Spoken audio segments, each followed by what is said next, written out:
भाजीला बघा काय छान अशी तर्री आली आहे. झणझणीत अशी ही शेवभाजी बनवून तयार होते. मोजक्या साहित्यांमध्येच बनवली जाते आणि खायलासुद्धा खूप छान चविष्ट लागते. बऱ्याचदा घरात भाजीला काहीच नसतं, तर अशा वेळेस तुम्ही ही खानदेश स्पेशल झणझणीत अशी शेवभाजी नक्की ट्राय करून बघा. आणि व्हिडिओ आवडल्यास लाईक करा, शेअर करा आणि व्हिडिओ शेवटपर्यंत नक्की बघा. चला तर रेसिपीला सुरुवात करूया. मसाल्यासाठी लागणारे साहित्य बघूयात. 2 मीडियम साईजचे कांदे घेतलेत, 1 इंच आल्याचा तुकडा, 10-12 लसूण पाकळ्या आणि सुकं खोबरं घेतले आणि कोथिंबीर.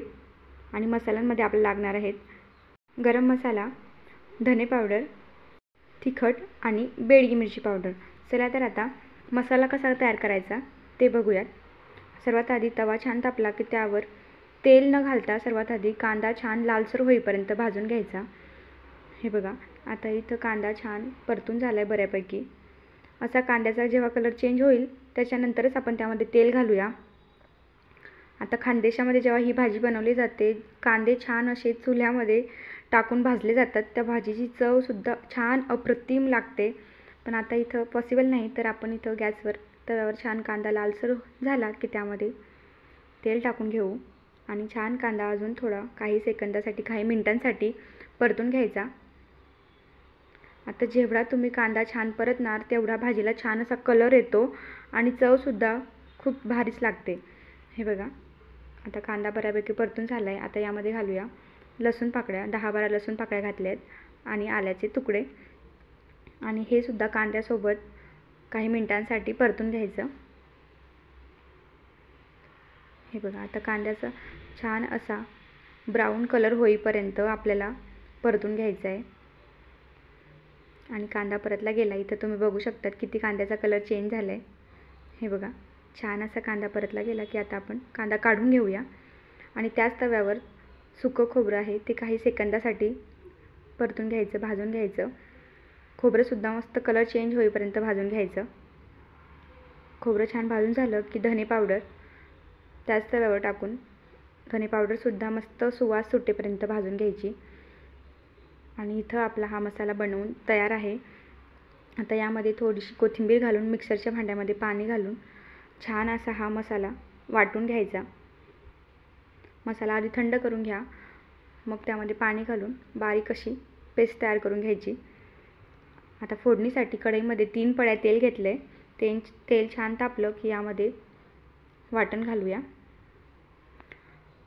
आणि आता हा मसाला छान पाणी आटेपर्यंत परतून घ्यायचा. आता मसाला तुम्ही जेवढा परतणार तेवढा भाजीला कलर छान येईल, म्हणून तिखट वगैरे घालायची घाई करायची नाही. अगदी पूर्ण पाणी आटेपर्यंत मसाल्याला छान तेल सुटेपर्यंत मसाला परतून घ्यायचा. मोजून 5-10 मिनटं लागतील. सारखं परतत राहायचं, नाहीतर मसाला खाली कढईला चिकटेल.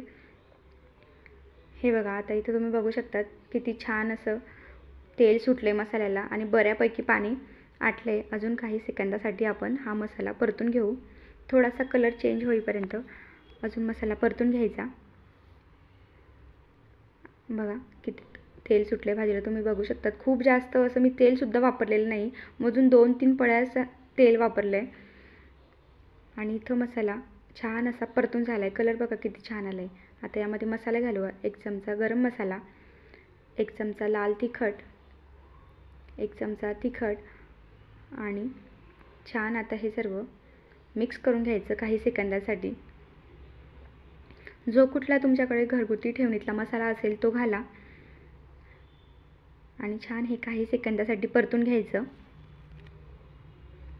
आणि आता मिक्सरच्या भांड्यामध्येच पाणी घालून ते छान आता हे मसाल्यांमध्ये पाणी आपण टाकून घेऊया. तेल बघा किती छान सुटले, तुम्ही बघू शकतात. भाजीला छान अशी तेल सुटले आणि आता थोडंसं पाणी घालून परत हा मसाला काही सेकंदांसाठी परतून घ्यायचा. सर्व मिक्स करायचं आणि परत यावर झाकण ठेवून 5 मिनिटासाठी तेल सुटेपर्यंत आपण हे परतून घेऊया मसाला. आणि बघा इथं आता 5-10 मिनटं झालीत. बघा काय छान अशी तर्री आली आहे. बघा, मी आधीच सांगितलं जेवढा छान मसाला परतला जाईल तेवढी भाजीला छान तर्री येते, कलर येतो. आणि बघा मस्त अशी तर्री आली आहे. आणि आता यामध्ये 2 ग्लास पाणी घालते आहे.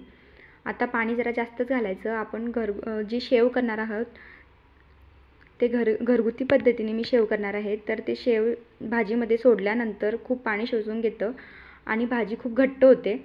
म्हणून आता आधीच पाणी जास्त घालायचं. आता शेव कशी बनवायची ते बघूयात. यासाठी 1 वाटी बेसन घेतलं आहे.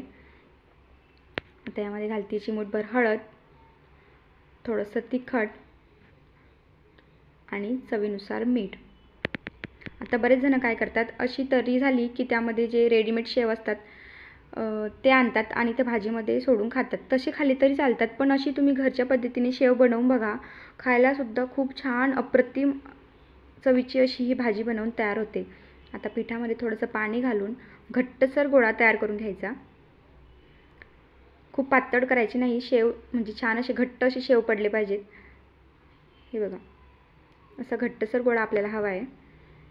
आणि आता भाजीला सुद्धा छान तर्री आली आहे, उकळी आली. पाणी उकळल्यानंतरच त्यामध्ये शेव सोडायचे, म्हणजे शेव पटकन शिजले जातात. आणि बघा, आता इथं आपण शेव टाकून घेऊ. एक झारा घ्यायचा, झाऱ्याच्या साहाय्याने आता इथं मस्त असे शेव पाडून घ्यायचे. आणि आता हे गॅस मोठा करून शेव चांगले 5-10 मिनटासाठी शिजवून घ्यायचे, म्हणजे ते कच्चे राहायला नको. शेव छान शिजले गेले की त्याची चवसुद्धा मस्त छान लागते. आणि इथं बघा, सर्व शेव अशी झाऱ्याच्या साहाय्याने मी पाडून घेतलेत. हे बघा, बघू शकता तुम्ही.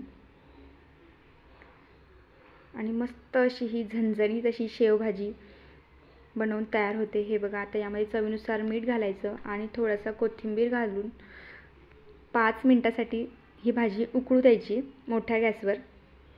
आता बघा, आता जरी तुम्हाला भाजी पाणी वाटत असली तर ती शेव शिजली जातील. त्याच्यानंतर भाजी जेव्हा थंड होते ती भाजी घट्ट होते, म्हणून आधी थोडे पाणी जास्तच घालायचं.